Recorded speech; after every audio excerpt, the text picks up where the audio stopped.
Libingan ito ng mga taong nagpatiwakal, anak. Malakas ang hatak ng puwersang kadiliman sa lugar na ito, kaya kailangan na magpakatatag ka. Marami kang makikita na mga nilalang na lubhang nakakatakot ang itsura. Maririnig mo ang palahaw at daing ng mga kaluluwang nahihirapan sa lugar na ito. Kailangan mong malampasan ang lahat para maging ganap ang iyong kakayahan. Hindi na kita masasamahan. Kailangan na malampasan mo ito ng mag-isa. Anong ginagawa mo dito? Pagkatapos ng ginawa mo sa pamilya ko'y may lakas ka pa ng loob para humarap sa akin? Nabalitaan mo naman siguro, Romeo, ang nangyari kay Gibo. Hindi man magandang pakinggan, pero sa tingin ko, sinisingil ka na ng mga kasalanang nagawa mo, Sabel. Dumating na ang sarili mong karma sa buhay mo. Siguro nga, Romeo. Pinagbabayaran ko na ang mga nagawa kong kamalian sa pamilya mo. Pero sana, ako na lang. Huwag niya nang idamay ang dalawa kong anak. Maawa ka sa mga anak ko. Sabihan mo si Lenlen na tigilan ang ginagawa sa kanila. Akong nakagawa ng kasalanan. Ako ang dapat na tumanggap ng parusang ibinibigay niya. Walang alam ang asawa ko sa nangyayari sa mga anak mo, Sabel. Tigil-tigilan mo ng pagpapakalat ng chismis tungkol sa asawa ko. Romeo, maniwala ka. Malakas ang hinala ko na si Lenlen ang may kagagawan sa nangyayaring pambabarang at pagkabit ng paktol kay Gibo na dahilan ng kanyang agarang pagkamatay. Ngayon naman ang dalawa kong anak ang pinupuntirya ng mamabarang. Hindi yun magagawa ni Lenlen. Gumagawa ka lang ng chismis para masira kami mag-asawa. Paano kita paniniwalaan pagkatapos ng mga ginawa mo sa aking pamilya? Taon 1,900, 95. Kapis.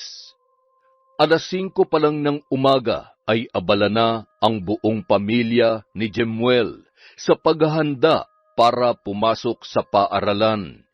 Ang mag-asawang Lenlen at Romeo naman ay madaling araw pa lang ay umaalis na papunta sa kanilang pwesto sa palengke. May pwesto sila sa kabisera ng aklan na pampublikong merkado. Yun ang pangunahing hanap buhay na mag-asawa simula pa nung nagdesisyon silang magsama. Jemuel, ikaw nang bahala sa mga kapatid mo. Siguraduhin mong nakapasok na sila sa loob ng paaralan bago mo iwan. Maliwanag ba, anak? Opo, wag po kayo mag-alala.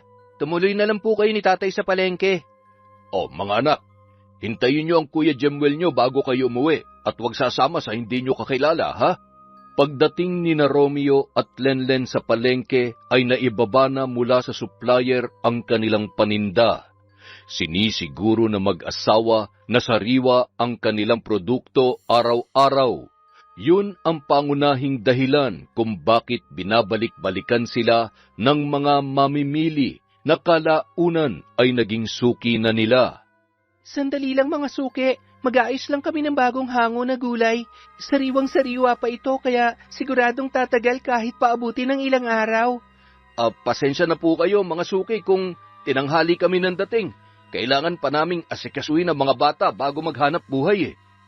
May mga talipapa sa baryo na umaangkat ng gulay sa mag-asawa at ang iba naman ay mayroong mga karinderya. Nag-iiwan na lang sila ng lista at dumidiretso na sa iba pa nilang supplier. Pagbalik ay nakabalot na ang mga gulay na kanilang kailangan. Subok na ang mag-asawa at kampante na ang kanilang mga suki na hindi sila nito lalamangan. Buti naman, maagang naubos ang paninda natin, Lenlen. Makakauwi tayo agad sa bahay at maaasikaso ang iba pa nating gawain. Salamat sa mga suki natin na walang sawang bumabalik. Tambak na rin ang labada ko, kasama pa doon ang uniforme ng mga bata. Bibili na lang ako ng pwedeng iluto mamaya. Magligpit ka na dyan para pagbalik ko, uuwi na tayo.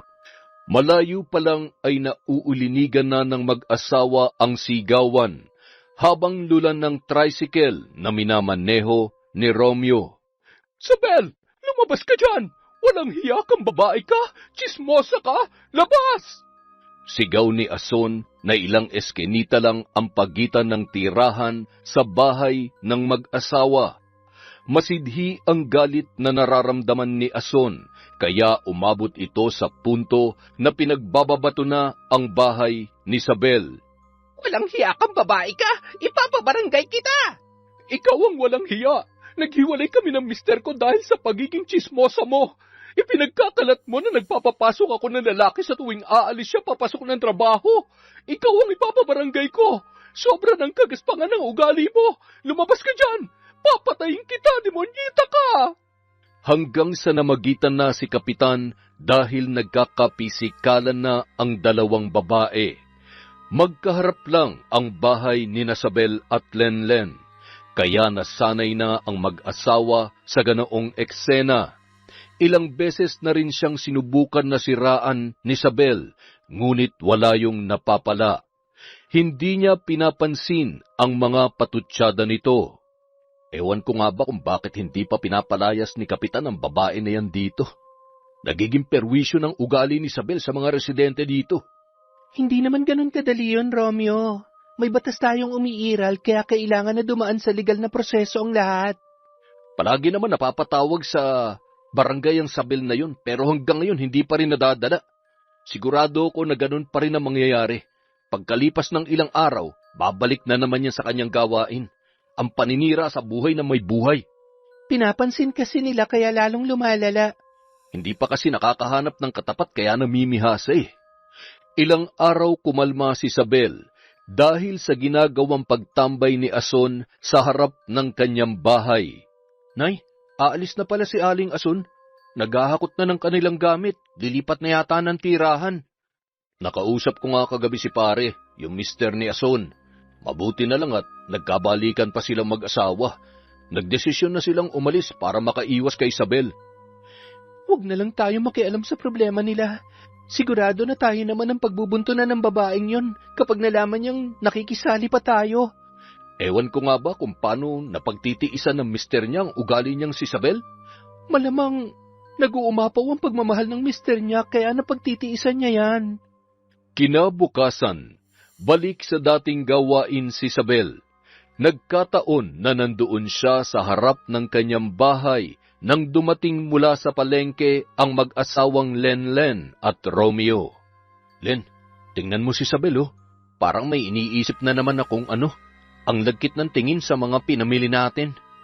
Hayaan mo na, Romeo. Iba na naman ang sasabihin niyan kapag pinuna natin. Pabayaan mo na lang siya. Masama talaga ang kutob ko dyan eh. Siguradong may plano na naman kung paano tayo sisiraan. Tsaka na lang natin siya husgahan kapag nakita natin na may ginagawa siyang hindi maganda. Humahangos na dumating si Jemuel sa pwesto ng kanyang mga magulang. Namamaga ang pisngi ng binatilyo na halatang nakipagsuntukan. Oh, ano na naman ang ginawa mo? Bakit ganyan ang itsura mo? Sino nakaaway mo, ha? Tay, kalat na kalat sa buong paaralan na nagtutulak daw kayo ng pinagbabawal na gamot kaya marami tayong pera. Sino naman na nagpapakalat ng ganyan chismis, anak? Nagpapakahirap kami ng tatay mo dito sa palengke para kumita ng pera. Yun nga po ang sinasabi ko sa kanila, Nay, pero pinagpipilitan nila na nagtutulak daw si tatay. Ay nako, dapat hindi mo na pinatulan. Alam mo naman na walang katotohanan ng sinasabi nila. Ayos lang sa akin na kung sabihan nila na masama, pero wag lang nila kayong idadamay, Nay. Alam kong paghihirap nyo dito sa palengke para lamang kumita ng pera. Hindi pwede sa akin ng ganun, Tay. Tama na yan, anak. Hayaan mo. Pupuntahan ng tatay mo ang prinsipal at kakausapin para malaman kung sino nagsasabi niyan. Mabuti pa pumunta tayo ngayon sa school mo para malaman ko kung anong totoo nangyayari. Ako na lang munang bahala dito sa pwesto, Romeo. Sige, pumunta na kayo doon. Alamin mo kung sino nagpapakalat ng kalokohang yan. Sigurado ako na isang tao lang ang pinanggagalingan yan.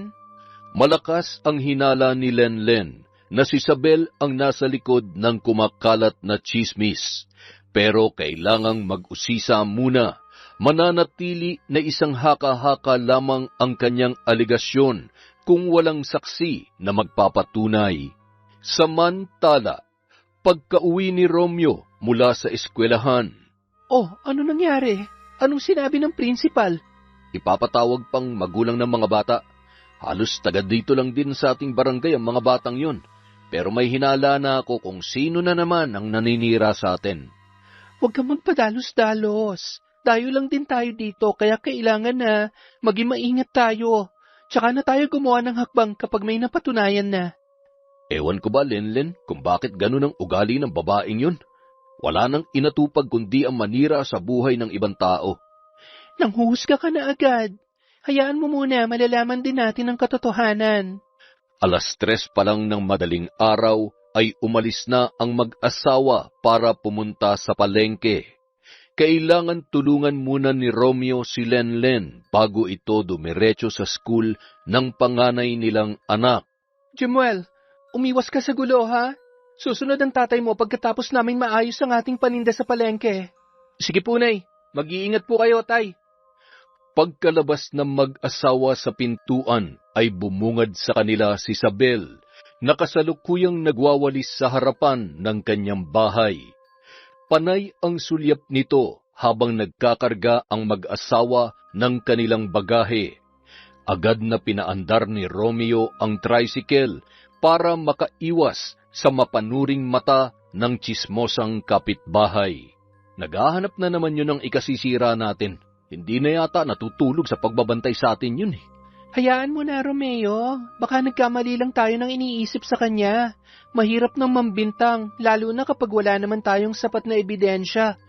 Humanda talaga siya sa akin kapag napatunayan ko na siya may pakana ng lahat ng ito. Pwede ba huminahon ka? May mga anak ka na kailangan pa ng kalinga. Paano na lang kami kapag napahamak ka? Nakakagigil na talaga yung ginagawa niya eh. Si Ason nga, nagkusa ng ilayo yung asawa niya dahil parang mapapatay na nun si Isabel kapag nanatili pa sila dyan. Pagdating sa palengke, agad nang inasikaso ni Romeo ang bagong hango nilang paninda. Kailangan bago sumapit ang 9:00 ay tapos niya na yon. 10:00 ang itinakdang oras ng principal ni Jemuel sa kanilang pagharap.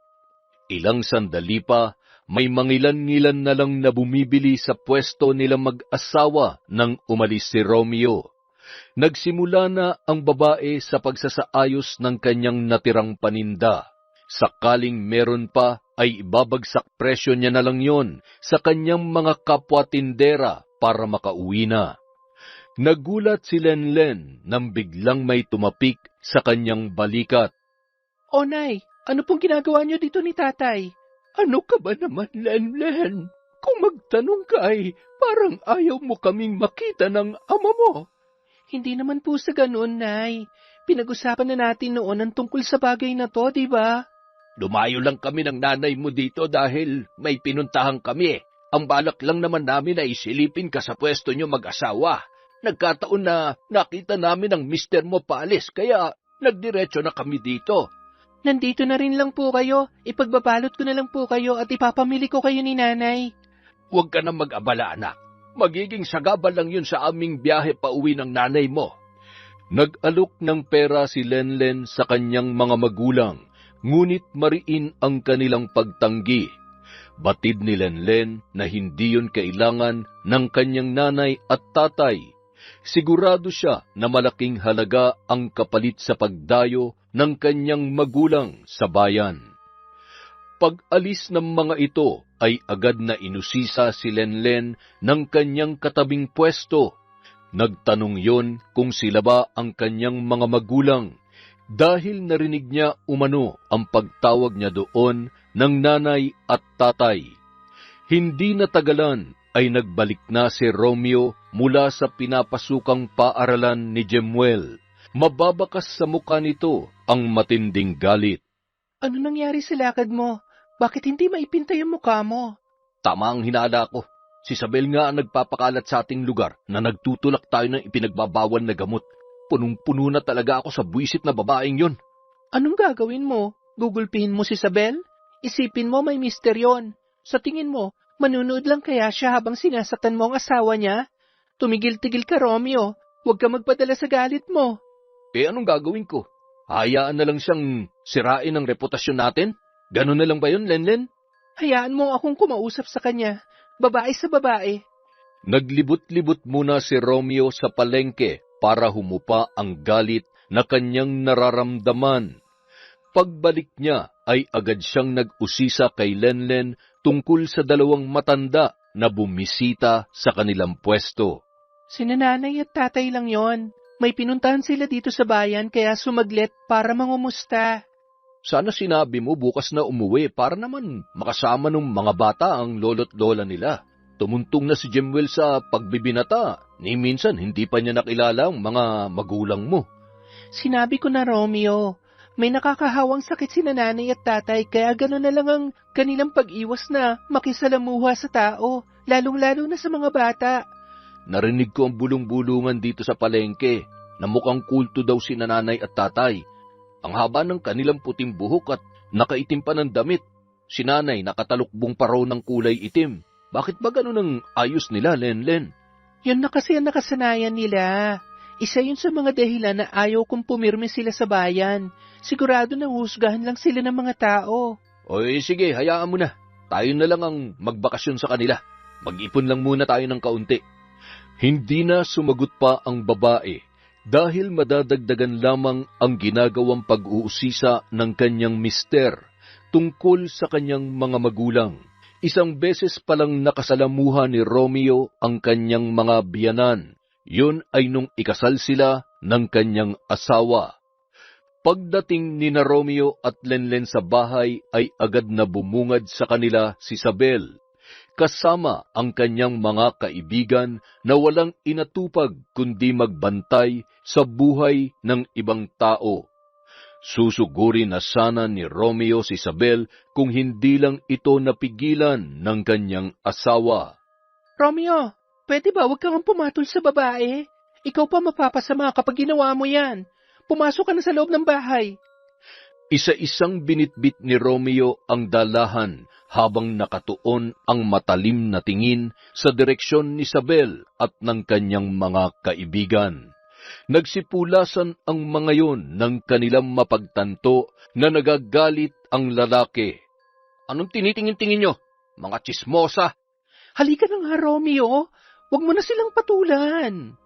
Napako si Isabel sa kanyang kinatatayuan nang makita na tila nagliliyab ang mga mata ng lalaki. Dumiretso si Lenlen sa barangay para ipatawag si Isabel. Pati ang mga magulang ng kaklase ni Jemuel na tumayong saksi sa tsismis na ipinapakalat ng kanilang kapitbahay. Naglakad si Lenlen papunta sa barangay para idulog ang problema nilang mag-asawa kay Isabel. Hindi inaasahan ni Lenlen ang sumunod na pangyayari. Nagulat na lamang siya nang may biglang humablot sa kanyang buhok. Aray, ang buhok ko! Bitiwan mo ang buhok ko! Ganito na babagay sa yung babae ka. Akala mo kung sino kayong nakakaangat sa buhay? Kung makapambintang kayo? Napahiyaw na lamang si Lenlen dahil sa ginawang pagkaladkad sa kanya ni Isabel. Nagtamo ng maraming sugat at galos ang babae pagkatapos siyang hilahin ni Isabel sa magaspang na kalsada. Inawat ang dalawa ng mga taong nagkataon na naroroon. Sa bilis ng pangyayari ay hindi nakapaghanda si Lenlen, kaya nagawa siyang saktan ni Isabel bago sila maawat. Tay! Tay! Si nanay! Tay! Sigaw ni Jemuel sa ama pagkatapos niyang madaanan ang kanyang nanay na kasalukuyang binibigyan ng paunang lunas. Oh, bakit anak? Sa labas pa lang ay nauulinigan ko na yung sigaw mo. Ano nangyari? Inaway ka na naman ba ng kaklase mo? Usisa ni Romeo sa kanyang anak. Humihikab pa ito dahil kagigising lamang. Si nanay, tay, napaaway. Nandun po sa may barangay. Ano? Ikaw nang bahala sa mga kapatid mo, Jemuel, ha? Pupuntahan ko lang ang nanay mo. Opo, tay. Mag-iingat po kayo. Dahil sa pagmamadali, hindi na nagawang magsuot ng pang-itaas na damit ni Romeo. Tumakbo na siya papunta sa kanto kung nasaan si Lenlen. Pagkakita sa kalagayan ng kanyang asawa ay agad na sumabog ang nagpupuyos na galit ng lalaki. Sinong gumawa nito sa asawa ko? Sabihin nyo! Sino? Mabilis na tumakas si Isabel nang makita si Romeo na nagwawala. Dumating naman agad si Kapitan na may kasamang tanod ng barangay, kaya naawat ang pagwawala ng lalaki. Agad na nag-utos ang kapitan na sunduin si Isabel para maayos ang gulo na kanyang kinasangkutan. Isabel, kotang-kota ka na talaga sa akin. Paulit-ulit ka na lang na ipinapatawag sa barangay. Kailan ka pa ba madadala? Tahimik ako, Kap. Sila to masama ang tingin sa akin.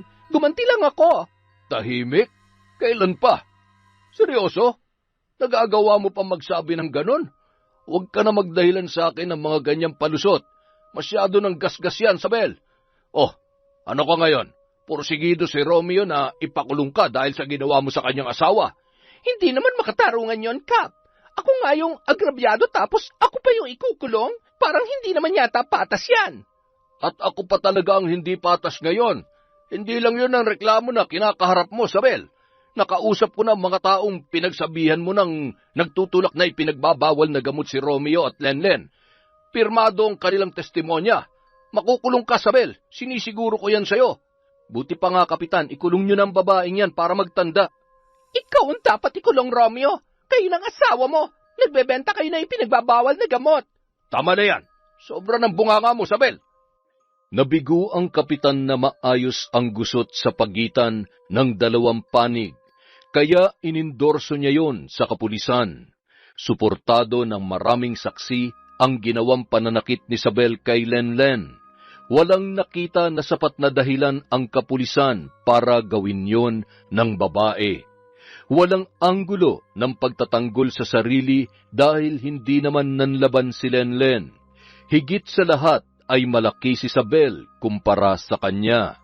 Pursigido si Romeo na kasuhan si Isabel ng pisikal na pananakit na may kasamang danyos sa pinsala na natamo ni Lenlen. Nakalaboso naman ang babae at nakulong dahil sa kanyang ginawa.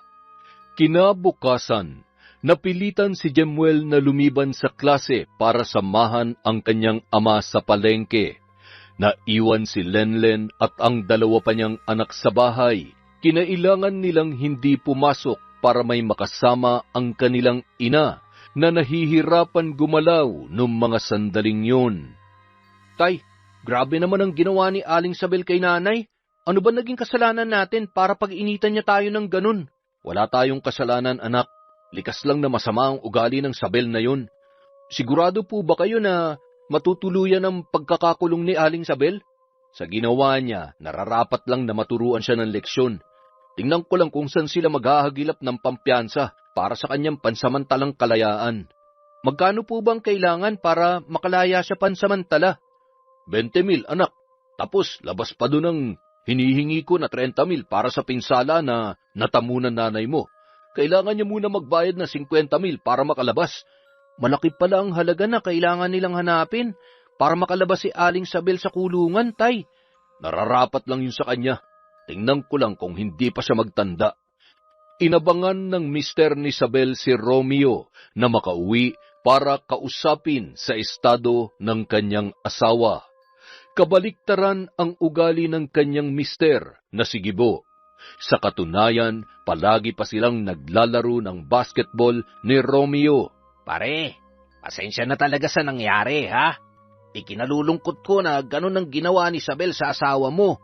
Ilang beses ko na yung pinagsabihan sa ugali niya, pero ayaw talaga magpaawat eh. Hindi mo naman kasalanan ng ginawa ni Isabel, pare. Pasensya na rin kung hindi ko yun mapapalampas. Siguro kung ikaw ang nasa katayuan ko ay ganun din ang gagawin mo. Naiintindihan ko naman ang pinanggagalingan ng galit mo, paring Romeo. Ang totoo nga niyan, narito ko para makiusap sana. Hindi naman lingid sa kaalaman mo kung magkano lang ang kinikita ko araw-araw. Hindi ko talaga kakayanin ng 50,000, pare. Nagmamakaawa ako, paring Romeo. Bawiin nyo na lang ang isinampan yung kaso sa asawa ko. Sige na naman, oh. Tatapatin kita, pare. Masyadong mabigat ang hinihingi mo na bawiin namin ang demanda sa asawa mo. Kakausapin ko muna si Lenlen.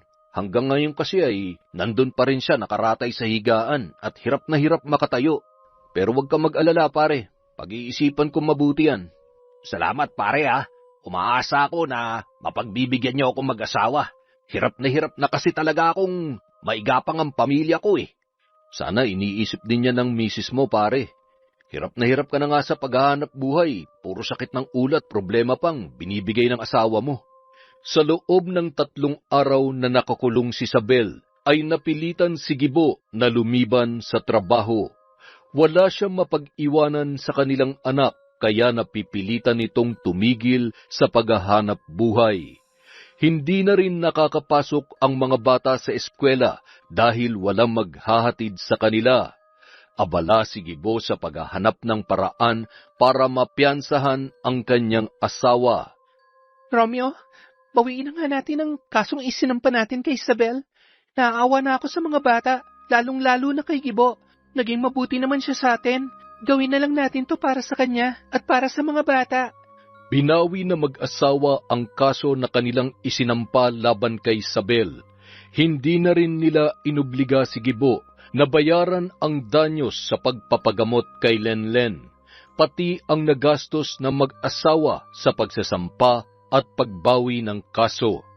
Pare, alam ko na malaking perwisyo na gawa ng misis ko pero pinili niyo pa rin ang magpatawad. Maraming salamat talaga pare sa ginawa niyo ni Maring Lenlen ha. Naawa na rin kasi kami sa mga bata, lalong-lalo na sa iyo pare.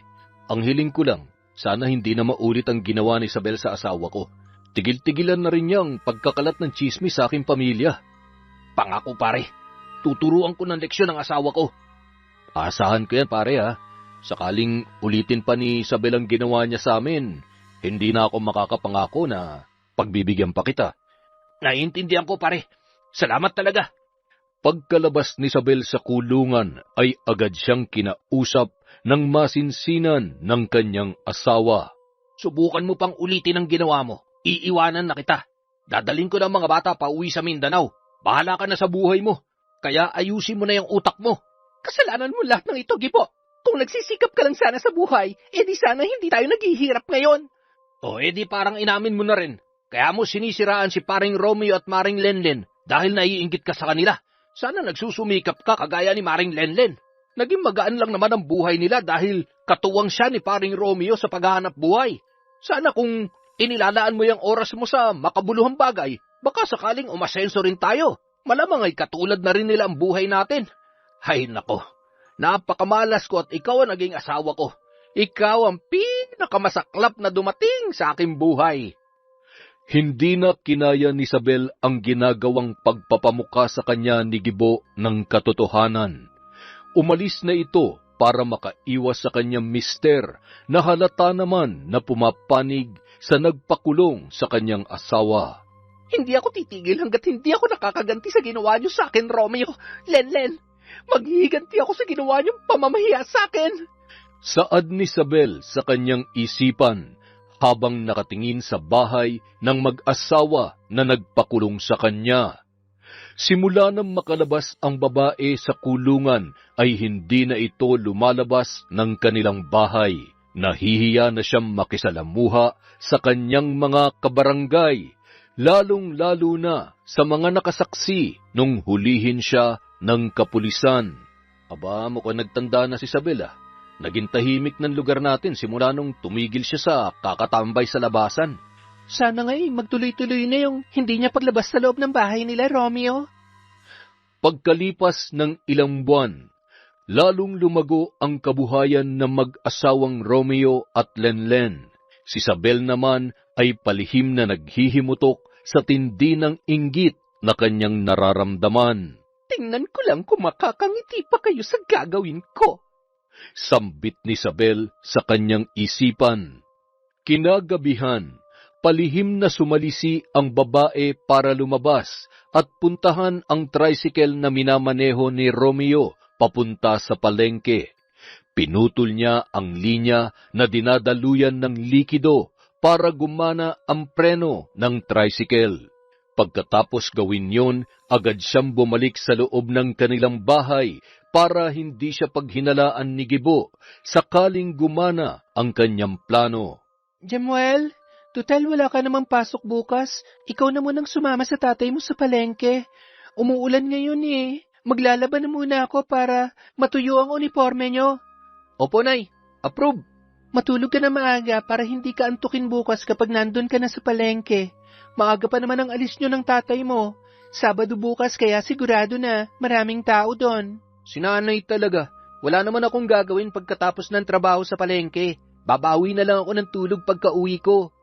Ikaw ang bahala, basta siguraduhin mo lang na magigising ka ng madaling araw, ha? Mainipin pa naman ang tatay mo, baka mapagalitan ka nun. Si Romeo naman, wiling-wili sa pakikipaglaro sa kanyang dalawang anak sa sala. Pinuntahan nito ang kanyang panganay at asawa nang marinig niya ang pag-uusap ng dalawa sa kusina. Len, patimpla mo nga ako ng kape. Inaantok na ako eh. Akala ko ba maaga kayo bukas? Hayaan mo na. Sigurado naman ako na papagurin mo ako mamaya. Pwede ba tumigil ka nga sa kalukuhan mong yan, Romeo? Naririnig ka ng mga bata. Wala naman akong sinasabi ah. Sige na, ipahatid mo kay Jemwell ang kape ko. Nahagip ng paningin ni Lenlen na panay ang tingin ng kanyang anak sa labas ng kanilang bahay. Sandali, Romeo. Ano bang meron sa labas? Panay ang tingin ng dalawa mong anak. Kanina pa sila nangungulit na nakita nila umano si Isabel sa labas ng bahay. Tiningnan ko naman, wala naman dun. Ano naman ang gagawin ni Isabel sa bakuran natin? Hayaan mo na, baka namamalik mata lang ang dalawang yan. Inaabangan ko nga baka bumalik eh. Mahirap na, baka totoo rin ang sinasabi ng mga anak mo. Alam mo naman ang babaeng yun, inangkin na yata ang kasamaan sa buong mundo. Kinabukasan, maagang nagising si Jemwell para sumama sa kanyang ama. Maayos ang naging pag-alis ng dalawa. Pagkalipas lang ng halos 1 oras, nakarinig si Lenlen ng tunog na nagmumula sa ambulansya. Kasunod ang sasakyan ng pulis na tumigil sa harapan mismo ng kanilang bahay. Magkakasunod na katok ang narinig ng babae mula sa kanilang pintuan. Dali-daling tumayo si Lenlen para pagbuksan ang kumakatok. Sinilip niya muna ito sa siwang para masiguro na wala yung balak na masama sa kanila. Biglang kinabahan ang babae nang bumungad sa kanyang paningin ang nakaunipormeng pulis. Sir, bakit po? Ang aga-aga, naparito kayo sa bahay namin. Ano pong kailangan nyo? Mrs., kailangan mong pumunta sa ospital ngayon din. Nawala ng preno ang minamanayong tricycle ng mister mo. Nalaglag sila sa bangin habang pababa sa matarik na kalsada papuntang bayan. Diyos ko, mahabagin! Ang mag-ama ko! Anong kalagayan nila, sir? Sumama na lang po kayo sa amin dahil walang pamilya na mag-aasikaso o magdedesisyon sa kalagayan nila. Isinama ni Lenlen ang kanyang 2 anak para puntahan ang kanyang mag-ama. Pagdating sa ospital ay nakaramdam siya ng labis na pag-aalala. Kasalukuyang walang malay ang dalawa at duguan ang kanilang punit-punit na damit. Dok, kumustang kalagayan ng mag-ama ko? Ligtas na ang binatilyo dahil nagawa siya yakapin ng kanyang ama bago pa mahulog sa matarik na bangin. Kahit papaano ay hindi seryoso ang natamo niyang pinsala. Maliban sa kanyang balikat na nabali ay wala ng iba. Madadaan naman yun sa operasyon. Ang mister ko, Dok, kumusta ang kalagayan niya? Kailangan malipat ka agad ang mister mo sa pribadong ospital, Mrs. Nabasag ang kanyang bungo kaya kailangan ng agarang operasyon para matanggal ang namumuong dugo sa kanyang utak bago pa ito magkaroon ng komplikasyon. Pero may pag-asa pa ba, Dok, na mailigtas ang mister ko? Malaki naman ang pag-asa, Mrs. Basta maoperahan lang siya kaagad. Sa tansya niyo, Dok, magkano ang gagastusin namin? Maghanda ka lang, Mrs. ng basta malaking halaga. Dahil sigurado na ang unang hihilingin ng ospital ay deposito bago isagawa ang operasyon. Pakihandaan niyo na po ang lahat para mailipat ng mister ko sa pribadong ospital. Kinailangang ilabas ni Lenlen sa bangko ang naitabi nilang pera. Subalit kulang pa rin yon sa hinihinging deposito ng ospital. Ang partido ni Romeo ay nag-ambagan na, ngunit hindi pa rin yon naging sapat. Nagdesisyon si Lenlen na ibenta ang naipundar na bahay at lupa, pati ang pwesto nila sa palengke para pandagdag sa operasyon ng kanyang asawa. Sinubukan din niya ang lahat ng paraan na kanyang naiisip, subalit kulang pa rin. Nagpasya siyang iwan pansamantala ang kanyang pamilya para lumuwas sa kanilang probinsya. Nay, kulang na kulang pa rin ang pera na naipon ko para sa operasyon ng asawa ko. Iiwan ko muna ang aking 2 anak. Uuwi ako sa amin. Sigurado ako na may magagawang paraan ng aking magulang para makumpleto ang halagang kailangan sa operasyon ni Jemuel at Romeo. Handa si Lenlen na suungin ang lahat, alang-alang lamang sa kaligtasan ng kanyang mag-ama. Umuwi siya sa Capiz. Matagal na panahon ang nakalipas noong huling nakauwi siya sa kanyang lupang sinilangan. Totoo bang nakikita ko, anak? Sa wakas ay naisipan mo din na bisitahin kami ng nanay konsing mo. Walang pagsidla ng kasiyahan ko ngayon, anak. Ang buong akala ko ay hindi ka na namin masisilayan na muling makauwi sa ating bahay. Ang totoo po niyan, Nay, nandito ako dahil kailangan ko po ang tulong. Nahihiyaman ako sa inyo pero wala na talaga akong naiisip na pwede kong hingan ng tulong. Nag-aagaw buhay po si Romeo. Kailangan ko na malaking halaga para sa operasyon niya. Ang isa kong anak ay kailangan din maoperahan para maidugtungan na bali niyang buto. Bakit? Ano ang nangyari? Sino sa mga apo ko ang nadisgrasya? Si Jemuel po, Nay. Ang panganay kong anak. Kailangan ni Jemuel ang agarang operasyon para madugtungan na bali niyang buto. Si Romeo naman po, may namumuong dugo sa kanyang utak kaya kailangan maoperahan din kaagad. Huwag ka mag-alala. Malaki ang naipon namin ng nanay mo. Ibibigay namin yun lahat sa'yo. Hindi na bali na maubos ang pera namin. Basta may ligtas lamang ang buhay ng iyong mag-ama. Nahihiya po ako sa inyo, Nay. Tay, halos itakwil ko na kayong dalawa dahil sa labis na pag-asam ko ng normal na buhay. Naiintindihan ka namin ng tatay mo, anak. Minsan na rin naming pinangarap ng iyong ama ang tahimik at mapayapang buhay. Mahirap na makamit ang ganoon. Masyadong malupit ang mundo, kaya kailangan mong maging matatag. Kung hindi ay magiging kawawa ka. Ihanda mo ng perang ibibigay mo sa anak natin, Konsing. Kailangan na maoperahan agad ang kanyang mag-ama. Ipadala mo na rin, Konsing, ang titulo ng ating sakahan. Isang lamo sa bangko, Lenlen. Sakaling kulangin ang pera na aming ibibigay. Tay, Nay, maraming salamat po sa inyo. Hindi ko alam kung paano ako makakabawi sa inyong dalawa. Matapos maihanda ni Konsing ang pera na ibibigay kay Lenlen at ang dokumento ng lupa, naisipan niyang magsagawa ng ritual para malaman ang buong pangyayari. Bihasa na mambabarang ang kanyang magulang at may mga gabay ito na umaalalay sa kanilang gawain. Tay, anong ginagawa ni Nanay? Magsasagawa siya ng ritual. Maaari niya masilip sa pamamagitan ng kanyang gabay ang pangyayari bago maganap ang aksidente.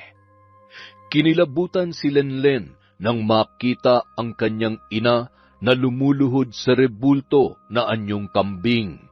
Nag-aapoy ang 2 mata na aakalain mo talagang buhay na buhay.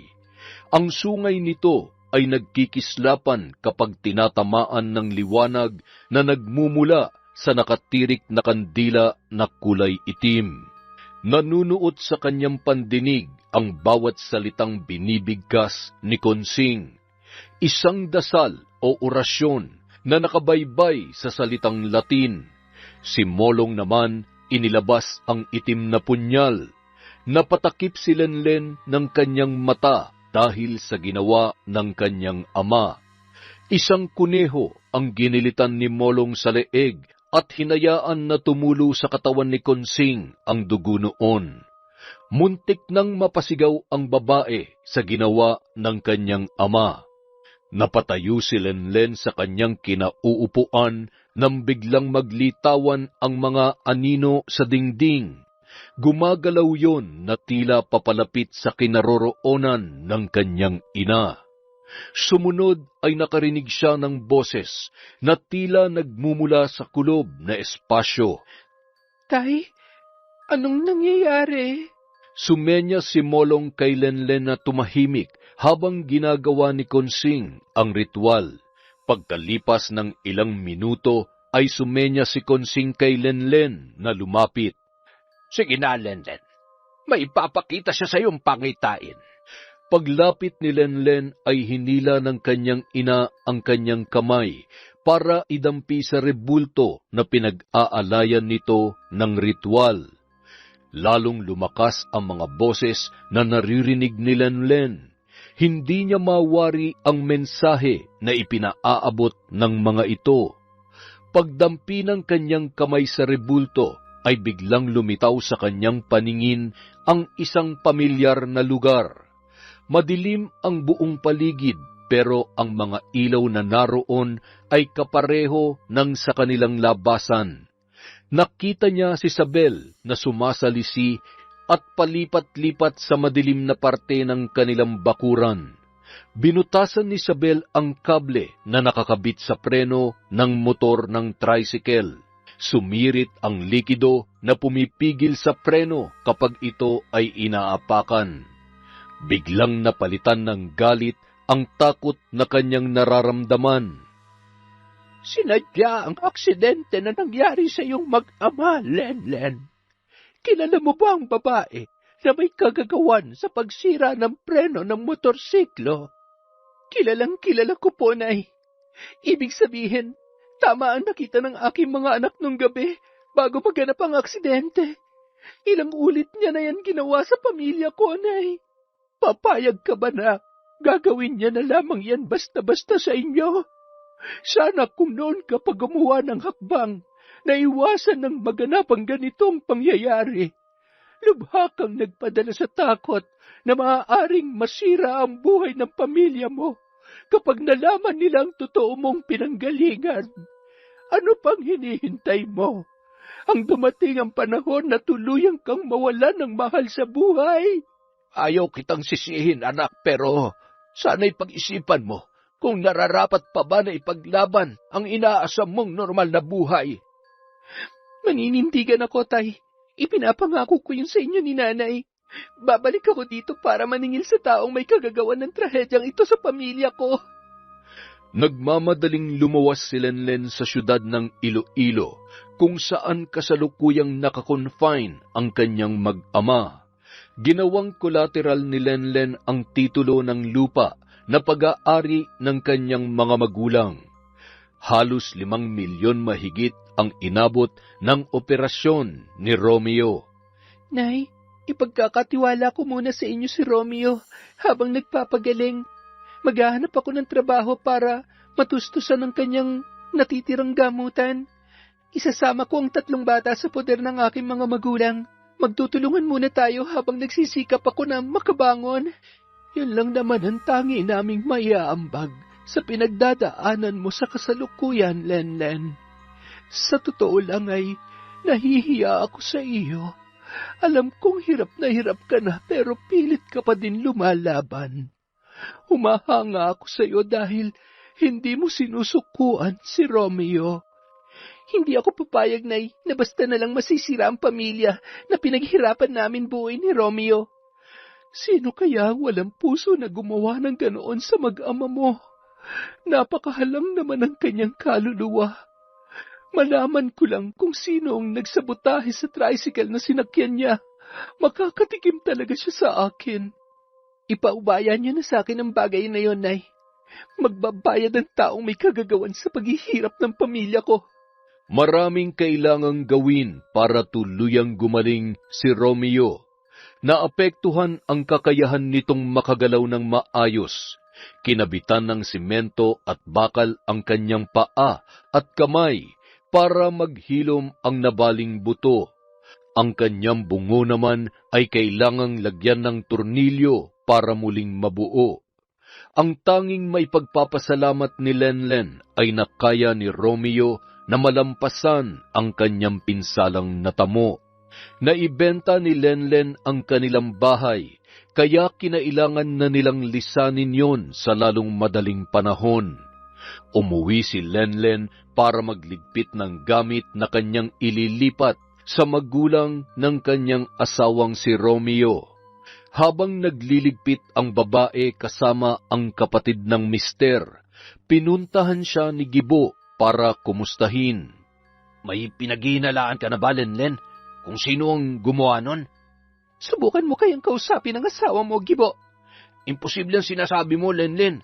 Kasama ko si Isabel ng buong gabi bago maganap ang aksidente. Nakita ng anak ko na pumasok si Isabel sa bakuran namin ng gabi bago maganap ang aksidente. Mahirap paniwalaan ang aligasyon na sinasabi mo, Lenlen. Hindi ako naniniwala na ginawa yun ni Isabel. Paniwalaan mong gusto mong paniwalaan, Gibo. Alam mo naman ang ugali ng asawa mo. Nagsisisi talaga ako na pinagbigyan ko pang kahilingan mo noon. Sana hindi na sinapit na mag-ama ko ang ganito. Hindi ko naman kinakalimutan ang ginawa niyong mag-asawa pero hindi naman makatarungan na pagbintangan mo, Lenlen, ang asawa ko na walang sapat na ebidensya. Patunayan mo muna ang aligasyon mo bago kita paniwalaan. Kapag hindi niyo napatunayan na siya may kagagawan nun, pwede niya kayong idemanda. Ang kapal naman na mukha mo, Gibo. Sana tumupad ka sa napagkasunduan natin. Umuwi ka na. Aalis na kami. Sana maging ganap ang kasiyahan ng asawa mo sa aming pag-alis. Magsasalita pa sana ang lalaki pero tuluyan na siyang itinaboy ng kanyang kapitbahay na si Lenlen. Pagkatapos maikarga sa truck na maghahakot ng gamit na mag-asawa ay agad na umalis ang babae. Nahagip ng kanyang paningin si Isabel sa tindahan na abot tenga ang ngiti. Tila nagbubunyi pa ito sa nangyari sa kanyang pamilya. Sulitin mo ng kasiyahan mo, Isabel. Pansamantala lang ang lahat ng ito. Sa muli nating pagkikita, ipinapangako ko na gagkapang ka sa lupa. Saad ni Lenlen sa kanyang isipan habang ipinupukol ang matalim na pagtitig kay Isabel. Pagkatapos maayos ang kalagayan ng mister, ay agad na itong nagpaalam na pansamantalang iiwan niya para maghanap buhay. Sumilay ang masaganang luha sa pisngi ni Romeo. Dadalawin ka naman namin dito palagi ng mga bata. Kailangan lang talaga natin magsakripisyo para malampasan ang pagsubok na ito. Makabubuti na dun munang mga bata sa poder ng aking mga magulang. Matanda na rin si Nanay Iska para pagsabihin pang pag-aalaga sa inyo ng mga bata.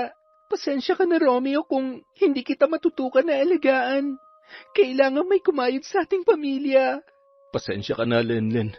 Patawarin mo ko kung kinailangan mong suluhin ang lahat ng problema. Wala kang kasalanan, Romeo. Ang importante ay nakaligtas ka. Magpagaling ka para muling mabuo ang pamilya natin. Agad na lumuwas si Lenlen sa poder ng kanyang mga magulang. Kailangan niyang gumawa ng paraan para matulungan ang kanyang nanay at tatay na matubos ang titulo ng lupa na kanilang sakahan. Alam niya na mahalaga yon sa kanyang ama dahil yon ay minanapa ni Molong sa kanyang mga ninuno. Nay, Tay, may isang kahilingan lang po ako para sa aking mga anak. Ano yon, anak? Pwede ba na hanggat maaari ay iwasan nating masaksihan ng 3 bata ang inyong lihim na gawain? Oo naman. Hayaan mo. Pagsisikapan namin ng tatay mo na panatilihing lihim ang aming ginagawa. Maraming salamat, Nay. Ano na ang plano mo ngayon, anak? Ililipat ko ang 3 bata. Ayokong maantala ang kanilang pag-aaral dahil sa nangyari sa aming pamilya. Tama ang desisyon mo, anak. Ilipat mo na agad dito ang mga bata para makabalik na sila sa pag-aaral. Hayaan niyo po, Nay. Bukas na bukas din ay muli akong luluwas para makuha ang dokumento nila sa school. Ipagpaliban mo na muna. Magpapatulong tayo sa pinsan ko na may mataas na katungkulan sa lokal na kagawaran ng edukasyon sa ating lugar. Si tatay mo na ang bahala na maglakad ng kanilang papeles bukas para makabalik na sa pag-aaral ang 3 bata. Nang sumunod na araw, agad na nakapasok sa eskwelahan ang mga anak ni Lenlen. Si Jemuel ay mayroon pa rin nakaalalay na saklay dahil hirap pa itong gumalaw. Hatid sundo naman sila ni Molong na halatang sabik na makasama ang kanyang mga apo. Nagdoble kayod si Lenlen para kahit papaano ay makabawi sa kanyang mga magulang. Hindi mo kailangan magtrabaho sa sakahan, anak. May agsador na tumatalima sa ating pananim. Kapalit yon sa hindi nila pagbabayad ng renta sa ating lupa. Kailangan ko pong kumayad, Tay, para matustusan ko ang gamutan ni Romeo. Nahihiya naman ako na iasa na lang ang lahat sa inyo ni Nanay. Mahihirapan ka lamang, anak. Pag-aralan mo na kaya ang ginagawa namin ng nanay mo. Tumatanda na rin kami. Kailangan na may magmamana ng aming kakayahan bago kami mawala. Ang mga kapatid ko po, ayaw po ba nilang matutunan ng kakayahan ninyo ni Nanay? Ayaw namin na pilitin sino man sa inyong magkakapatid. Pwede ka naman tumanggi kung taliwas talaga ang gawain namin ng nanay mo sa gusto mo. Naisip ko lang kasi, sa tindi ng pinagdadaanan mo, anak, mas makabubuti na may kaalaman ka sa lihim na karunungan. Magagawa mong ipagtanggol ang pamilya mo sakaling mangyari ulit ito sa hinaharap. Maaari ko bang paghigantihan ang salarin sa nangyaring aksidente sa mag-ama ko, Tay? Magagawa mo ang lahat, anak, kapag malago na ang kaalaman mo sa lihim na karunungan. Malaki pang kinikita nyo ni Nanay sa tuwing may nagpapagawa ng kulam o barang sa inyo? Malaki, anak. Kaluluwa namin ng nanay mo ang isinasakripisyo namin para mapagana ang aming kakayahan sa lihim na karunungan. Namayani ang kagustuhan ni Lenlen na maipaghiganti ang nangyari sa kanyang mag-ama. Dumagdag pa ang kanyang kagustuhan na mapadali ang pagbangon ng kanyang pamilya. Gustong-gusto niya rin na mabawi ang titulo ng lupa na kanyang ginamit para maoperahan ang kanyang asawa. Hindi lang siya ang nag-iisang anak, kaya sigurado na magtatampo ang kanyang mga kapatid kapag nabigo siyang mabawi yon. Makalipas ang ilang araw, nabuo na ang desisyon ni Lenlen na tanggapin ang inaalok ng kanyang ama. Kinabukasan, pagkatapos makaalis ng 3 bata para pumasok sa paaralan, ay agad niyang kinausap ang kanyang nanay tungkol sa kanyang naging pasya. Sakaling buo na ang desisyon mo ay kailangan mong dumaan sa pagsubok para maging ganap ka ng kasapi sa aming hanay. Kailangan mong pagdaanan ang pagsubok na susukat sa iyong katatagan bilang tagapagtaguyod ng kaliwang kaalaman. Ang kaliwang kaalaman ay tumutukoy sa mga bihasang gumagamit sa lihim na karunungan para makapaminsala sa ibang tao o gamitin ito bilang parusa. Sila ang mga mangkukulam, mambabarang, manggagaway at gumagawa ng gayuma. Ano pong pagsubok, Nay? Kailangan na makahanap ka ng mabagsik na gabay. Ang gabay na may sapat na kakayahang kumarga sa paktol o iyong pambabarang na lubhang nakamamatay. Ang paktol o tigalpo ay maaaring isabay sa barang basta may sapat kang kaalaman. Paano ko po makakamit ang tinutukoy niyong gabay, Nay? Makakamit mo yon kapag nalampasan mo ang pagsubok. Kailangan magkaroon ng sanduguan sa pagitan nyo ng gabay. Kusa yung umaamo kapag namarkahan na ng dugo. Walang bawian ng ganitong kasunduan, anak. Kaya kailangang buo ang iyong loob. Buo na po ang pasya ko, Nay. Gagawin ko ito para sa mga mahal ko sa buhay. Kung ganun ay, mamayang gabi, isasagawa natin ang pagdaan mo sa pagsubok na susukat sa katatagan mo. Maaari kang umatras sakaling hindi pa buo ang iyong pasya, anak. Kinagabihan, dinala si Lenlen ng kanyang ina sa isang lumang sementeryo sa Capiz. Hindi sila pumasok sa mismong loob ng sementeryo, kundi sa hiwalay na lugar kung saan mayroong mga nakatirik na nicho. Libingan ito ng mga taong nagpatiwakal. Malakas ang hatak ng puwersang kadiliman sa lugar na ito, kaya kailangan na magpakatatag ka. Marami kang makikita na mga nilalang na lubhang nakakatakot ang itsura. Maririnig mo ang mga palahaw at daing ng mga kaluluwang nahihirapan sa lugar na ito. Kailangan mong malampasan ang lahat ng iyon para maging ganap ang iyong kakayahan. Hindi na kita masasamahan. Kailangang mapagtagumpayan mo ito ng mag-isa. Naiwan si Lenlen sa sementeryo kung saan nakakabingi ang katahimikan sa karimlan ng gabi. Sinimulan ng babae na iusal ang dasal na itinuro ng kanyang nanay Konsing. Paulit-ulit niya yung sinasambit habang humahakbang ang dalawang paa, papasok sa gitna ng libingan. Unti-unti, nararamdaman ni Lenlen ang pagbigat ng kanyang talampakan. Tila may mga nilalang na pumipigil sa kanya na marating ang pinakagitnang bahagi ng sementeryo. Inusal pa ng babae ang dasal ng paulit-ulit hanggang sa halos isinisigaw niya na ito. Biglang lumakas ang ihip ng hangin na tila may nagbabadyang pagsama ng panahon. Nakakarinig siya ng daing, hiyaw at pagtangis na nagmumula sa mga nilalang na tila lubhang nahihirapan. Lumitaw ang mga nilalang na may mapupulang mata, naaagnas ang muka at mayroong mga sungay. Binaliwala lamang yon ng babae hanggang sa matagumpay niyang narating ang gitna ng libingan.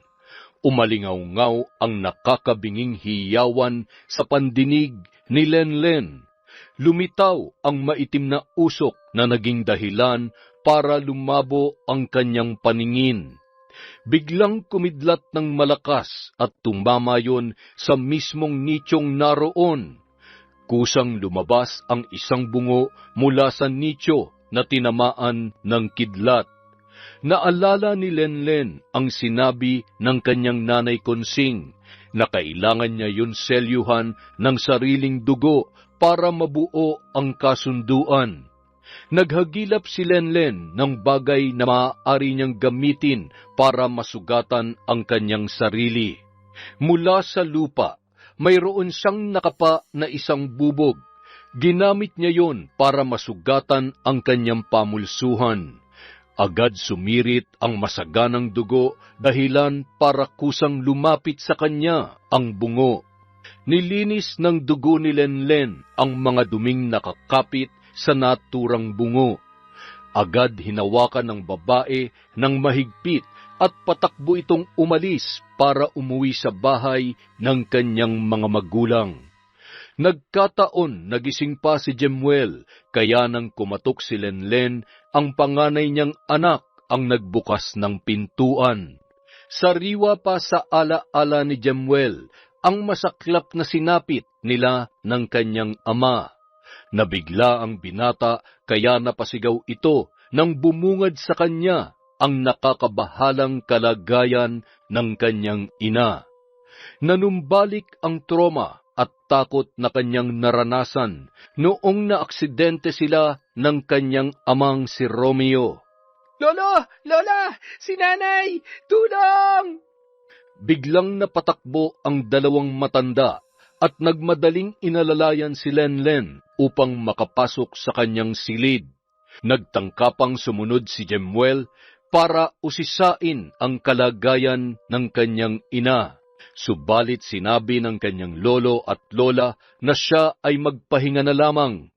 Nanlilimahid ang buong katawan ng babae sa naiwang sariwang dugo. Nakahawak pa ito sa bungo na naging kulay pula dahil sa likidong lumabas sa kanya. Kami na ang bahala ng lola mo dito, apo. Puntahan mo na lang ang dalawa mong kapatid dahil siguradong natatakot din ang mga yon. Ayos lang po ba si nanay, Lo? Oo, babalitaan na lang kita mamaya. Susunod na lamang ako sa silid niyong magkakapatid. Paika-ikang naglakad si Jemuel papunta sa kanilang silid. Bakas sa mukha nito ang labis na pag-aalala. Nagawa ng anak natin, Molong. Ganap nang naging aktibo ang kanyang kakayahan sa lihim na karunungan. Nararamdaman ko ang kanyang umaapaw na karga na nagmumula sa kanyang gabay. Kailangan lang ni Lenlen ng ilang araw para manumbalik ang nawala niyang lakas. Ikaw na ang bahala dito, Konsing. Pupuntahan ko lamang ang mga bata sa kabilang kwarto. Lilinisan ko lang ang buong katawan ni Lenlen. Pagkatapos ay bibihisan ko na lamang siya. Pakisalang na lang ulit ang nilanggas kong mga halamang gamot. Maigi yon para mabilis na mapalitan ang nawalang dugo sa kanyang katawan. Pagkalipas ng 2 araw ay tuluyan ng gumaling si Lenlen. Nagkusa ang kanyang isipan sa pagmemorya ng mga dasal na ginagamit sa karga na pangkambute, pamuder, kalasag at pambalote. Mahalaga na maging bihasa muna sa dasal si Lenlen bago sumalang sa pagsasagawa ng pambabarang. Pagkatapos noon, binigyan ni Konsing ang kanyang anak ng alagang pamaham na pangunahing medium sa pagsasagawa ng pambabarang. Inilagay niya yon sa baul kasama ng bungo na gamit sa pagkakabit ng nakamamatay na paktol. Pinapakain yon ni Lenlen ng hilaw na karne sa tuwing sasapit ang Martes at Biyernes. Kakaiba ang alagang pamaham ni Lenlen kumpara sa karaniwang gamit na insekto ng mambabarang. Binubuo yon ng iba't ibang uri ng makamandag na ahas. Nay, luluwas po ako. Dadalawin ko po si Romeo. Dadaanan ko na rin ang paaralan ng mga bata para makuha ko ng mga naiwan nilang dokumento. Mag-ingat ka, anak. Pakiabot na lang ang nakayanan namin na tulong ng tatay mo para kay Romeo. Sabihan mo siya na sumunod agad dito kapag gumaling na. Makakarating po, Nay. Kayo na po munang bahala sa mga bata habang wala po ako. Pagkatapos madaanan ni Lenlen si Romeo at makuha ang kailangan na dokumento, sunod na pinuntahan niya ay ang dati nilang tirahan. Iba na ang nakatira doon at napinturahan na yun ng bago. Ibang-iba ang itsura kumpara nung sila pa ang nakatira. Nagtanong-tanong ang babae sa dati niyang mga kaibigan. Ayon sa kanila, ang mag-asawang Gibo at Sabel na ang pumalit sa dati nilang pwesto sa palengke. Malakas ang kanilang kita dahil sa mga dating suki ng mag-asawa na patuloy pa rin bumabalik sa naibenta nilang pwesto. Kinausap umano ni Sabel ang bagong may-ari para sila na ang magrenta. Ganito pala ang balak mong babae ka, kaya ipinahamak mo ang aking mag-ama. Tuturuan kita ng leksyon na hindi mo makakalimutan. Dumiretso si Lenlen sa palengke kung saan kasalukuyang nakapwesto sina Gibo at Sabel. Nabigla si Sabel nang makita si Lenlen sa harapan ng kanyang tindahan. Anong ginagawa mo dito? Huwag mo akong idamay sa kamalasan ng pamilya mo. Kamalasan? Baka kamalasan sa kapitbahay ang tinutukoy mo. Alam ko ang ginawa mo. Ah, talaga? Di patunayan mo. Hindi naman pinapaniwalaan sa husgado ang chismis. Hindi nga. Wala naman akong balak na maghabla pa sa husgado. Pinalabas na nga kita sa kulungan noon dahil nagmakaawa ang mister mo. Umalis ka na nga dito, Lenlen. Ginugulo mo lang ang negosyo ko eh. Magsaya ka na. Sulitin mo na yan. Magbunyi ka na sa tagumpay mo sa pagsira sa aming buhay. Pero hindi pa tayo tapos. Balang araw, magmamakaawa ka sa akin. Pinapangako ko yan. Dumakot ng lupa si Lenlen sa mismong harapan ng pwesto ni Sabel. Agad niya yon isinilid sa kanyang bulsa. Umalis ka na nga. Nalibat pa rin ako sa mukha mo eh. Alis! Shupi! Tumalikod na lamang si Lenlen at naglakad ng walang imik. Pero bago siya makalayo, ay pinukul niya muna ng matalim na tingin si Sabel. Ilang sandali pa nakasalubong ni Lenlen si Gibo na bakas sa muka ang pagkabigla. Anong ginagawa mo dito, Lenlen? Utang na loob. Lubayan mo ng pamilya ko. Malaki ng pinagbago ng asawa ko simula nung umalis kayo. Naririnig mo bang sinasabi mo, Gibo? Kailan mo pa nabili ang buong palengke, ha? Pasensya na. Ayoko lang na bumalik pa kami sa dati. Siguro may mali din sa pakikitungo niyo dati sa asawa ko, kaya umabot tayo sa ganun. Ngayon, naging maayos naman ang takbo ng buhay namin simula nung umalis kayo. Hindi ko gusto ang tabas ng dila mo, Gibo. Huwag mo na akong kakausapin. Pampublikong palengke ang lugar na ito. Pupunta ako dito anumang oras ko gustuhin. Ayaw na ni Lenlen na humaba pa ang kanilang usapan dahil mukhang nahawahan na ito ng kanyang asawa. Panahon na ng paniningil. Saad ni Lenlen sa kanyang sarili.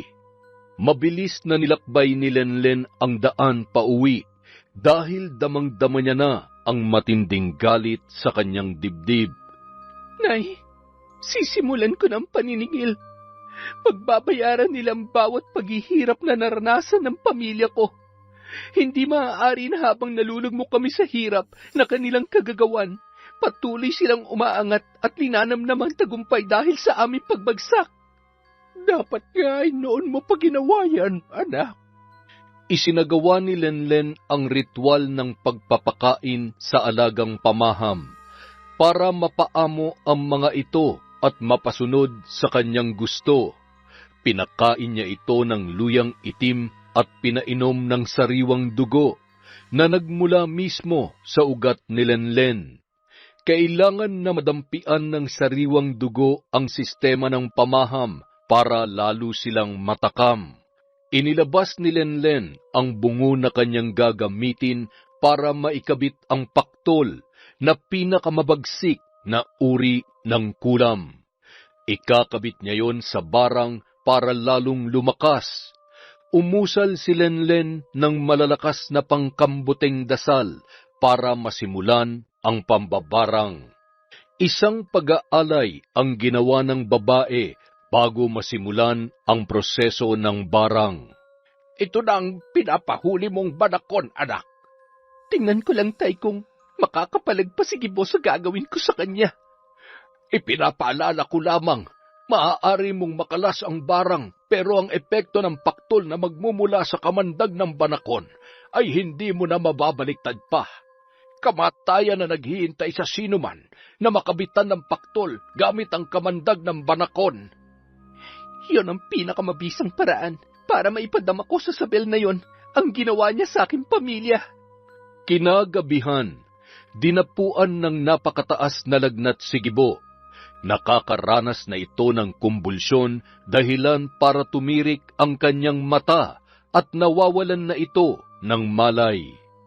Agad itong isinugod sa pagamutan para malapatan ng kaukulang lunas.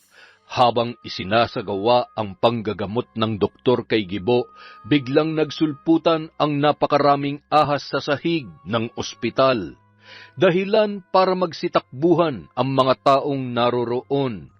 Pagkatapos ng pangyayaring yon ay naglabasan ang malalaking pantal sa buong katawan ng lalaki. Sa maikling panahon, ang pantal ay tuluyang lumaki hanggang sa naging parang mga higanteng pigsa. Hindi maipinta ang muka ng mga nurse at doktor na nakasaksi sa nangyayari. Yon ang unang pagkakataon na nakahawak sila ng ganoong sakit. Dok, ano nangyayari sa mister ko? Bigyan niyo na siya ng gamot para mawala ng tumubong pantal at bukol sa kanyang katawan. Sa tagal ko na sa aking propesyon sa medisina, ito pa lang ang unang pagkakataon na nakakita ko ng ganitong kaso. Dok, nagsimula ng pumutok ang tumutubong bukol sa katawan ng mister ko. Bakit ganun ang amoy ng likido na lumalabas sa sugat niya, Dok?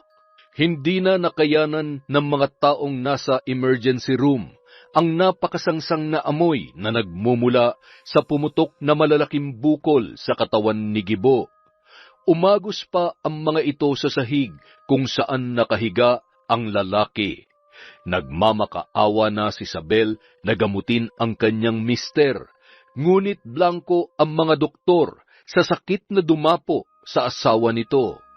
Sa kabilang banda, patuloy na nakasindi ang itim na kandila sa loob ng silid kung saan kasalukuyang ginagawa ni Lenlen ang pambabarang. Hinawakan niya ang banakon at inipit niya ang ulo nito para maglabas pa ng lason. Itinapat ni Isabel ang banakon sa bungo para doon mapunta ang kamandag. Pagkatapos na makapagpalabas ng lason ang banakon, ay agad yung ginilitan ni Lenlen sa leeg para sumirit ang masaganang dugo. Ipinalibot yun ni Lenlen sa paligid ng bungo para matapos ang ritual ng pag-aalay. Pagkatapos ng pag-aalay ay pumasok ang iba't ibang klase ng makamandag na ahas sa loob ng bungo. Samantala, sa ospital naman, nagsitakbuhan na ang mga pasyente at mga bantay na naroroon. Sa pangalawang pagkakataon ay lumitaw ang mga makamandag na ahas. Kinilabutan ang nakasaksi sa kanilang nakita na maraming ahas ang lumalabas sa mabahong sugat ni Gibo. Namatay ang lalaki na nakatirik ang mga mata. Imahe ng pagkabigla at takot ang mababakas sa mukha nito. Umaliwalas naman ang mukha ni Lenlen nang makauwi ang ahas na tinalian niya ng sinulid na kulay puti. Nagbago ang kulay ng sinulid. Mula sa kulay puti ay napalitan yon ng kulay pula. Palatandaan na tuluyang nawakasan ng alagang pamaham na ahas ni Lenlen ang buhay ng kanyang biniktima. Agad na ipinalibing ni Sabel si Gibo. Abot langit ang kanyang kalungkutan dahil sa malagim na sinapit ng kanyang mister. Ilang araw lamang ang lumipas. Ang mga anak naman nila ang nakaramdam ng parehong sintomas na naging dahilan ng pagkamatay ng kanyang asawa. May nakapagsabi kay Sabel na subukan na humingi ng tulong sa isang albularyo. Hindi pangkaraniwan ang pagkamatay ni Gibo. Malakas ang kanilang hinala na nabiktima ito ng pambabarang. Dumulog si Sabel kay Tio Sito na kilalang albularyo sa Panay. May alam ka ba na nakagalit mo, misis? Bakit niyo naman yun itanong, Tio Sito? Biktima ng nakamamatay na paktol ang mister mo. Selyado ng paktol ang ginagawang pambabarang kaya mahirap itong kontrahin. Ang ibig mong sabihin, maaaring sasapitin ng aking dalawang anak ang kaparehon nangyari sa kanilang ama? Masakit man na isipin pero yun ang katotohanan. Lahat ng albularyo o babaylan ay aminado na kapag nagawa na maikabit ang paktol ay imposible na itong mabawi. Anong kailangan kong gawin? Kinakabahan na ako sa kalagayan ng aking dalawang anak. Natatakot ako sa mga aring mangyari. Hindi na napigilan pa ni Sabel na mapaiyak habang pinagmamasdan ang kalagayan ng kanyang dalawang anak. Napahagulhol na lamang ito habang naghahagilap sa kanyang isipan ng maaaring gumawa nito sa kanyang pamilya. Naalala ng babae ang dating kapitbahay na nagawan niya ng napakalaking kasalanan. Tio Sito, gaano pa kaya katagal ang meron ako para makagawa ng paraan na mailigtas ang buhay ng aking dalawang anak? Pwede kong kontrahin ang ginagawa nilang pagbarang pero kailangan mong bilisan, Sabel. Anumang oras ay maaari akong humina at mawawalan na ako ng lakas para makipagtuos sa mambabarang. Hindi na nagsayang pa ng oras ang ginang. Agad niyang hinanap ang bahay ni na Romeo. Bakit nandito ka? Pagkatapos ng ginawa mo sa pamilya ko, may lakas ka pa ng loob na humarap sa akin? Nabalitaan mo naman siguro ang nangyari kay Gibo. Pangit man pakinggan pero sa tingin ko ay sinisingil ka na ng mga kasalanan mong nagawa, Sabel. Dumating na ang sarili mong karma sa buhay. Siguro nga, Romeo. Pinagbabayaran ko na ang mga kamalian na nagawa ko sa pamilya mo. Pero sana naman, ay ako na lang. Huwag nang idamay ang dalawa kong anak. Maawa kayo sa kanila. Ako nakagawa ng kasalanan. Ako dapat tumanggap ng parusa na ibinibigay ni Lenlen. Walang alam ang asawa ko sa nangyayari sa mga anak mo, Sabel. Tigil-tigilan mo ng pagpapakalat ng chismis tungkol sa asawa ko. Romeo, maniwala ka. Malakas ang hinala ko na si Lenlen na may kagagawan sa nangyayaring pambabarang at pagkabit ng paktol kay Gibo na naging dahilan ng kanyang agarang pagkamatay. Ngayon naman ang dalawa ko namang anak ang pinupuntirya ng barang. Hindi magagawa ni Lenlen ang ganun. Gumagawa ka lang ng chismis para masira kami mag-asawa. Paano kita paniniwalaan pagkatapos ng mga ginawa mo sa aking pamilya? Napaluhod na lamang si Isabel sa harapan ni Romeo. Humahagulgul yun habang nakadapa sa lupa. Napaisip si Romeo kung paniniwalaan ang sinasabi ng kanyang kaharap, ngunit naisip niya na sobra naman na pagkukunwari na kailangan pa niyang lumuhod at dumapa sa kanyang harapan para magmakaawa. Tumayo ka na nga dyan, Isabel. Susubukan kong hanapin ang asawa ko para tanungin tungkol sa bagay na ito. Tulungan mo ako, Romeo. Ikaw na lang ang taong naiisip ko na maaaring makatulong sa amin. Samantala, naramdaman ni Lenlen na may puwersang sumusubok na pigilan ang kanyang ginagawa. Sa halip na paktol ay tigalpo ang ginagamit niyang panselyo sa ginagawa niyang pagbarang sa dalawang anak ni Isabel. Sinadya niyang itabi ang paktol dahil para yon sa mag-asawang Gibo at Isabel. Sila ang may malaking partisipasyon sa nangyayari sa kanilang pamilya. Matalino ang manggagamot na humahawak sa dalawang anak ni Isabel. Sinasadya nitong gambalain lang ang nagaganap na pambabarang para hindi ito mapuruhan. Batid ng albularyo ang kakayahan ni Lenlen, kaya ganoon na lamang ang kanyang pag-iwas. Sa kabila ng maselang kondisyon ay sinikap talaga ni Romeo na makaluwas sa kapis. Kailangan na mahanap niya at makausap ang asawa na ayon kay Isabel ay maaaring may kagagawan sa pambabarang sa kanyang dalawang anak. Malayo man at liblib ang lugar na kinaroroonan ni Lenlen ay nagawa pa rin itong matunton ni Romeo. Nagkataon na wala sina Konsing at Molong. Tanging ang tatlong anak lang at si Lenlen ang naroroon. Abala si Jemuel sa pakikipaglaro sa kanyang dalawang nakababatang kapatid sa labas ng bahay. Pagkatapos magyakapan ng mag-aama, ay agad na inusisa ni Romeo si Jemuel kung nasaan ang kanilang ina. Nandun po si nanay sa kwarto niya, tay. Palagi na siyang nagkukulong doon simula nung makauwi kami dito. Pwede ba akong pumasok sa loob, anak? Pwede naman po, tay. Katukin niyo lamang po si nanay sa kwarto niya. Susunod na lang kami mamaya.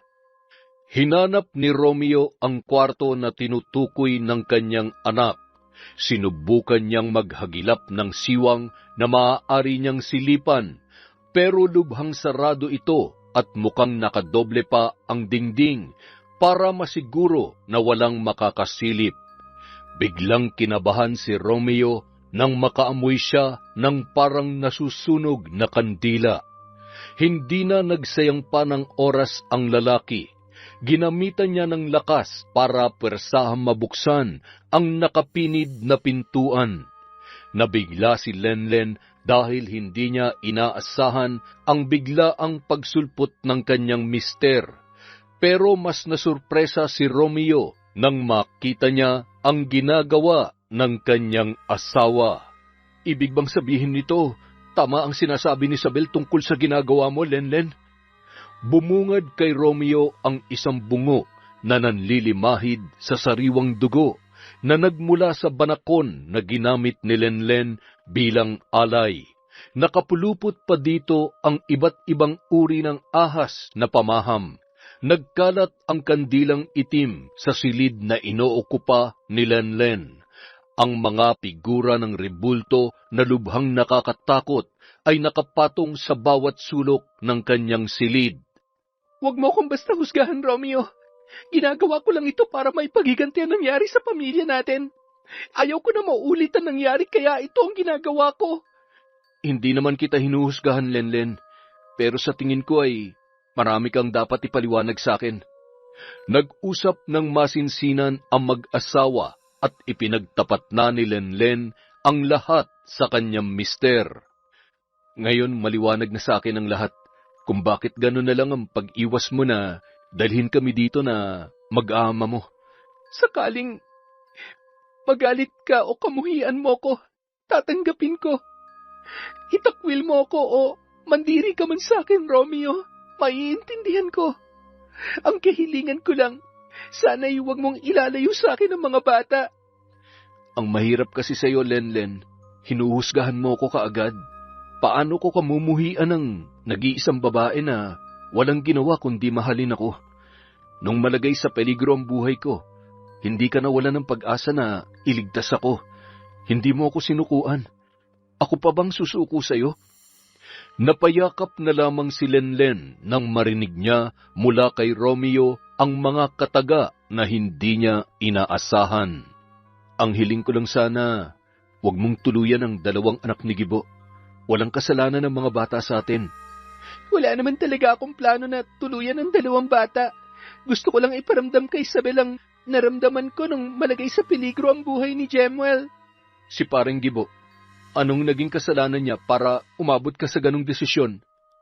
Isinalaysay ni Lenlen ang buong pangyayari at bagay na kanyang natuklasan, pati na ang masasakit na salita na ibinato ni Gibo sa kanya. Kung ganun may katwirang ka, kailangan natin manindigan. Kung patuloy lang tayo sa pagiging mabait, mamimihasa lang sila na apihin ang pamilya natin. Napagkasunduan ng mag-asawa na kalasin ang barang na ikinabit, kapalit ang isang desisyon na mismong si Isabel ang magdedesisyon. May 2 kondisyon ka lang na maaaring pagpilian, Isabel. Una, ang sumuko ka sa otoridad at aminin ang iyong ginawa na pagtangkang pagpatay sa aming mag-ama.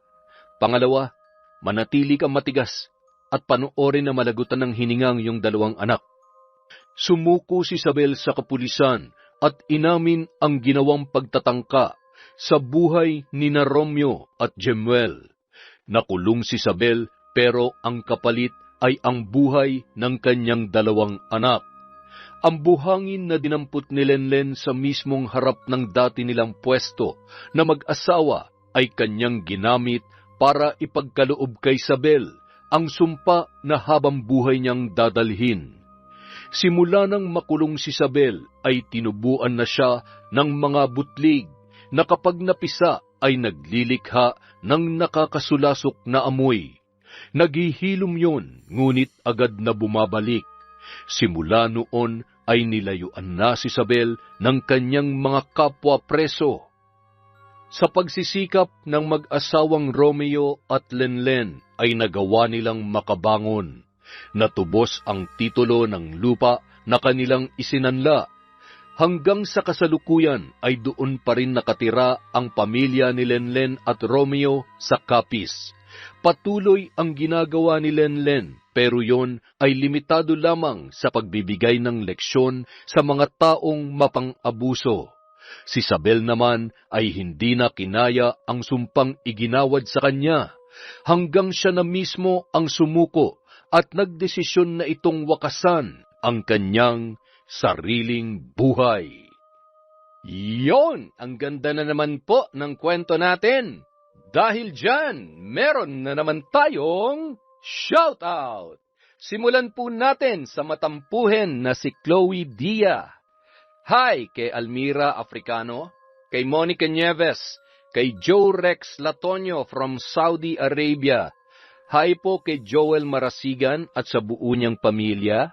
Sa Makiling, Dizon Valdez, Estanyol, Cacalja family from Corazon. Hi sa Grefaldia at Imperial family. Sumandal family from Bakungan, Puerto Princesa. Hi po kay Renel Alfonso, kay Miss Maura, sa Rama family from Iloilo, from Rose Ann. Hi kay Angie Paborada. Hello kay Mary Ann Tamashiro, kay Karin in Siargao. Parang masarap magbakasyon dyan ah. Hi kay Henry Lina Fukuda, kay Josue Talan, kay Emelita from Taguig. Hello po kay Azalea, kay Mami from Qatar. Shout out kay Charmaine Rose Villaluz, kay Sally Roldan. Hello po kay Lady Dam, kay Jenny Lazarito, kay Selena Constantino. Hi kay Marjorie Dequilia from General Santos City. Mika sa RG. Hello. Hi po kay Marites Nalica, kay Mary Grace at Roberto Grefaldia, kay Aida Corpus, hello po kay Dimple at sa atin niya na nasa Taiwan na si Beth T. Tado, G. Tado. Hehe. Shoutout din po kay I Love Resort Pinay. Hi kay Michelle de la Cruz, kay Edgardo Fontanilla, kay Charlie Salivo. Hi po kay Joycey Vlog TV, kay Pamela Allen, sa Cabral family from Estela da Silva. Hi kay Mariam Duca, kay Christine Azure. Hello kay Lagawang Shao TV, kay Melody Lagaras. Hi po kay Virginia Belay, kay Arjidan Bansag from Hong Kong. Hello kay Willie Galvez, kay Vicky Yabut, kay Amy Bog, kay Arialyn Notarte. Hello din po kay Lynn Villanueva from Doha, Qatar, kay Maura from Kuwait, kay Josefina Fuelias from Pasig City. Hello kay Kitty Gold, kay Crush Joy BTS. Hi po kay Alma Naong, kay Filipina Palsario.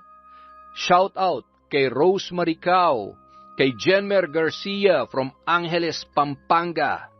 Hi kay Jonathan Tingson from Tarlac, kay Edgar Ocon, kay Gigi Ganay. Hello kay Doris Estander, kay Bondaki TV from Singapore, kay Perlin Tuba. Hi kay Realiza Eusebio, sa Labanon or Labanon family from Maricel.